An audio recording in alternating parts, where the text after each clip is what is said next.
Hello, this is Greg from SharePoint Maven, and in this video I would like to demonstrate to you a new ability to share pages in SharePoint.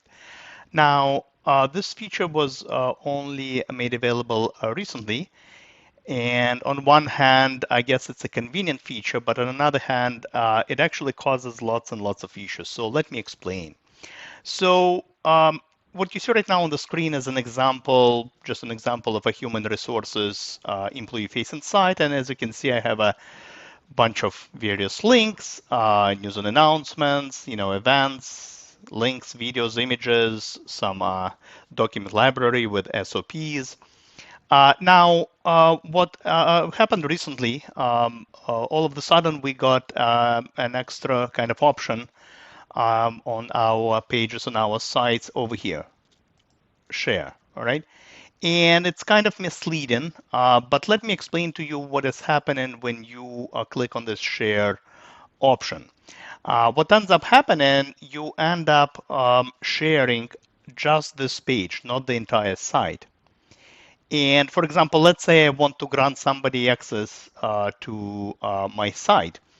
I will first show you what will happen when we do it this way, and then I will show you how you're supposed, what would be the correct way to invite user into the site.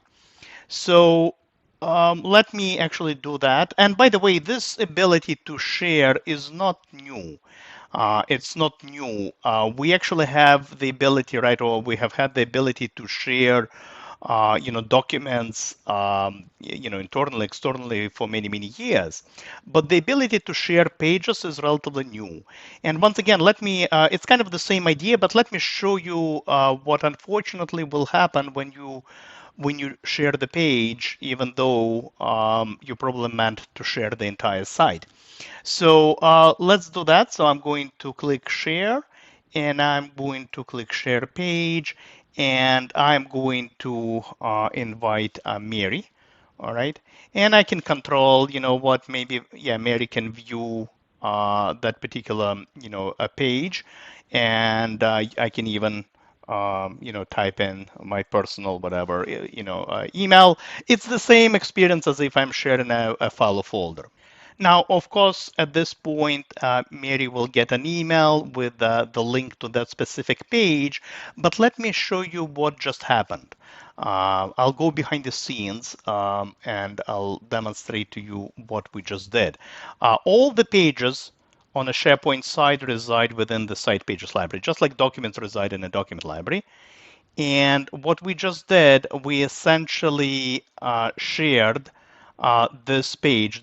Happens to be, if I click, if I open it, let me just open it separately. This happens to be the page for the the home to be the homepage of the HR site. So this is it right here. So essentially, what we just did, we pretty much created unique permissions for this page, and we shared just that page, nothing else on the site. All right, so that's very important. So I'm going to save some time, and I'm just going to copy that URL. And in this browser, I'm logged in as Mary. So Mary tries to now access that shared page, just like that. Very nice. So Mary does have access to that page because I just shared that page with her. But here's the issue. Because we shared the page, Mary only sees the content that's on the page. Remember, if I go to my other, to my other browser, I have some videos and images. I have this document library with a bunch of documents. Mary does not get to see any of that. As you can see, it's empty. No images, no videos, no documents. Obviously, none of the links above. Why? Because we just shared that particular page and nothing else.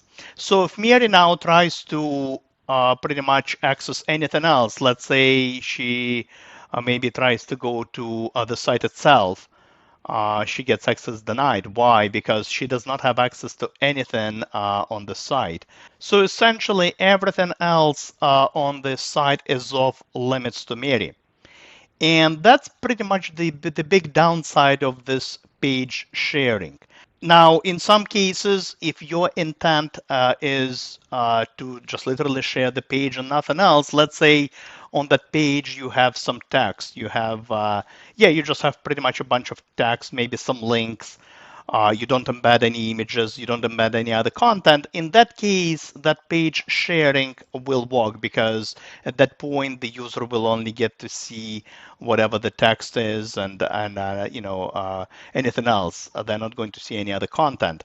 However, if your intent is to share everything, the entire site, what you really should do instead of clicking this option, share and share page, you should click, and I know this is why it gets confusing, it's literally right next to it. You should click on site access and invite Mary over here at the site level. You see, so at the moment, Mary is not part of my site, but once I invite Mary, she will be added to the visitors group. And now I just gave Mary essentially access to the entire site. So if I go back to the screen, once we refresh the page, you're going to see quite a difference. Why? Because now I'm sharing the entire site, just like that. As you can see, Mary, I'm logged in as Mary, I refresh the screen, and all of a sudden Mary now has access to everything on the site, not just this particular page. So that's essentially what this functionality is all about. Like I said, there might be use cases. There might be use cases if you truly just want to share a page. Maybe you had some sort of announcement with text. Maybe you have a page and all you have in there is just a bit of text. But if you start embedding other content like documents or anything else that resides on the site, images, videos, any other news posts, any documents, none of them will be visible to the recipient. So in that case, it's just not going to work. So again, you have two options: either share the whole site or just individual page, and you will use one option over the other based on your use case. So be careful when you share pages. But for now, thank you very much for watching this video. Hopefully you learned something new. As always, happy to see you on my blog, sharepointmaven.com, as well as my YouTube channel. Thank you very much. Have a great rest of the day. Goodbye.